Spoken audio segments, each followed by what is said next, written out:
luxury's full of smoke and mirrors, and when it comes to watches, things get extra foggy. Let's not pretend, China's in just about everything. Your phone? China. Your fridge? Probably China. Your overpriced sneakers? Definitely China. And yep, watches too. To rock the Swiss-made tag, a watch has to check a few fancy boxes. Swiss movement, Swiss assembly, Swiss final inspection. Basically, if it sneezes outside Geneva, it doesn't count. Welcome back to Opulent Oasis. Today we're tackling that spicy little rumor. Is Rolex made in China? Funny how nobody interrogates their iPhone's passport, but the second someone hears Rolex and China in the same sentence, it's DEFCON 1. Here's the truth. Rolex is still very Swiss, but the supply chain isn't living in a snow globe. Let's unpack what really matters and what's just luxury paranoia. Why people think Rolex is made in China. Let's call it like it is. Rolex is the Beyoncé of watches, iconic everywhere and somehow immune to bad press. But lately, this rumor's been sneaking into the chat. Is Rolex made in China? Yeah, that one hits like someone just said Louis Vuitton is stitched in a mall kiosk. Still, people keep asking, and honestly, we get it. These days, luxury is more illusion than reality. Supply chains are one big tangled necklace, and half the stuff labeled exclusive probably has a twin on AliExpress. It's hard to blame anyone for being a little skeptical when flexing a watch starts to feel like a trust fall. We're not here to roast anyone for asking. Wondering where your stuff actually comes from is healthy, especially when there's a sea of TikTok experts ready to tell you your Submariner is secretly a Seiko in cosplay. If curiosity is a crime, we're all doing time. So why the China theory? Because China is everywhere. It's in your phone, your microwave, probably your socks. And when you hear that China pumps out around 30% of the world's watches, it's easy to assume every ticking thing came from a factory with more output than sleep hours. Context? Optional. Now here's where the wires really cross. Fake Rolexes. And not the $20 tourist specials, we mean fakes that would fool your jeweler and his mother. You unwrap a gift, and suddenly you're Googling how to tell if Rolex is fake, with one eye twitching. One too many of those, and suddenly the whole brand feels sus. Pause here for a second, join the Opulent Oasis crew. We've got all the insider details that'll keep you from accidentally flexing a fake. Now back to your regularly scheduled myth-busting. And let's not forget, China's legit watch game is actually fire. Seagull, Feta and Siga Design are making moves. Seagull alone powers over 25% of the world's mechanical movements. So when people hear China and watches in the same breath, they connect dots faster than the facts can keep up. Long story short, Rolex is still Swiss, very Swiss, but in a world this global, this fake-friendly, and this TikTok-triggered, it's no surprise people think their Oyster Perpetual might have taken a detour through Shanghai. What makes a Rolex Swiss-made? Let's clear it up. Rolex isn't Swiss because it's fancy. It's Swiss because they've basically built a horology fortress in the Alps and dared anyone to question it. It's not marketing fluff, it's baked into the DNA of the brand. Yeah, they technically started in London back in 1905, but by 1919 they packed up and moved to Geneva, and honestly, they've never looked back. Call it the most stylish Brexit before Brexit was even a headline.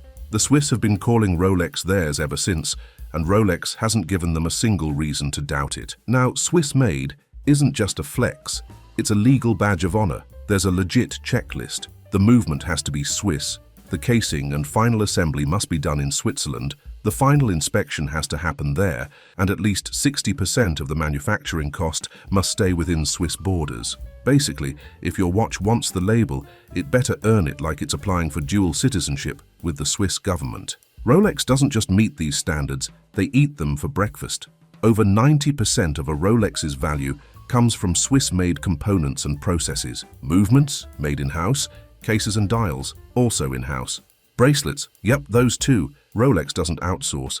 They collect control like vintage collectors chase rare Daytonas. They've got 4 massive facilities spread across Switzerland: Geneva, Bienne, Plan-les-Ouates, and Cherbourg. Each one handles a different piece of the puzzle. Bienne builds movements, Plan-les-Ouates crafts the cases, and smelts their own gold, because apparently letting someone else do it just isn't their vibe. This is the kind of operation that makes other brands wish they had trust issues. Sure, maybe a couple screws or generic parts are sourced globally.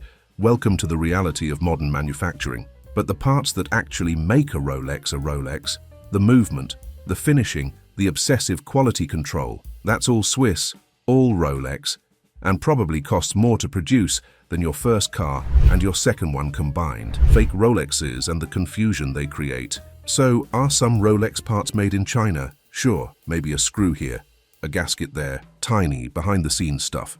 But that doesn't mean Rolex is outsourcing the whole operation to a random factory with a dodgy website and a 2-star Google rating. It's like saying your iPhone's Chinese just because it was assembled there, when the real brains, software, and design still come from California. Same deal with Rolex. They might grab a few parts internationally, but no one outside their Swiss bunker is getting the master plan to build a Daytona. And Rolex? Yeah, they don't exactly hand out behind-the-scenes access. Their factories are more locked down than Area 51 during a UFO sighting. You'll find more photos of Beyoncé's fridge than of Rolex's movement assembly rooms, and honestly, they like it that way. Now enter the fakes, because here's where things get spicy. The counterfeit Rolex scene is booming. We're talking $1 billion market built entirely on fooling your wrist and your wallet, and a lot of it, yep, coming straight out of China. You'll spot them in back alleys, shady WhatsApp groups, and websites that sound like malware.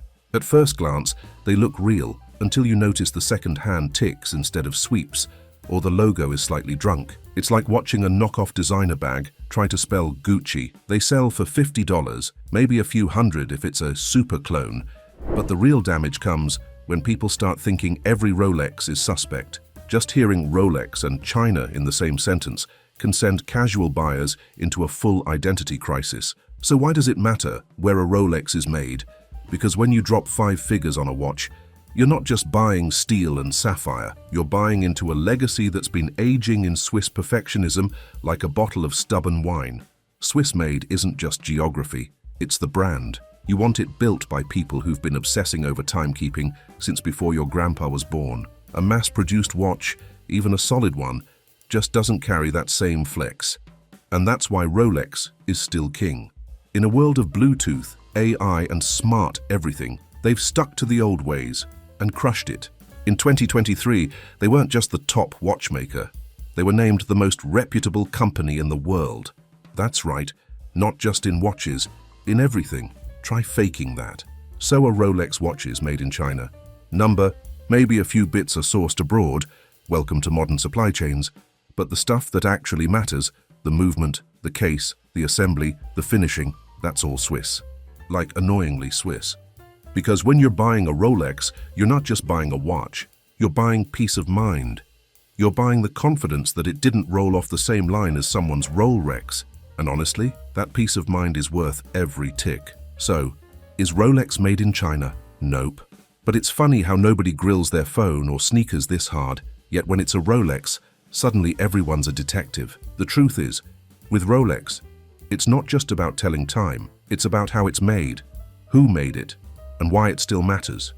Still curious? Still a little skeptical? Good. So are we. If you're into this kind of watch talk, go ahead and like the video, subscribe to Opulent Oasis, and check out our other deep dives. We'll keep asking the questions most dealers hope you never bring up.